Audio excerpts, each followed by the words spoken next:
সিলেট শাহজালাল মাজারে। আমরা জিজ্ঞেস করলাম মুরব্বী চাচা যে আপনি কেন আসছেন?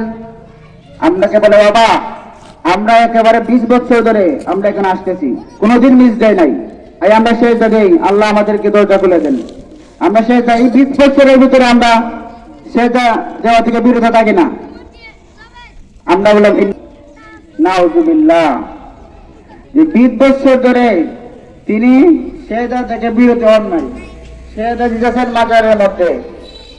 বলেন যে কত কামিয়াব, খুব আল্লাহওয়ালা।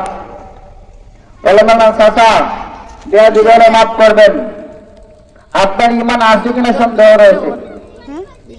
আপনি 20 বছর ধরে এই বাবার দরবারে সেজদা দেন, দাড়ি ফেটে গেছে, আজ না কাল মরবেন, এটার কোনো গ্যারান্টি নাই, কিন্তু আজ আপনি শিরকের মধ্যে লিপ্ত।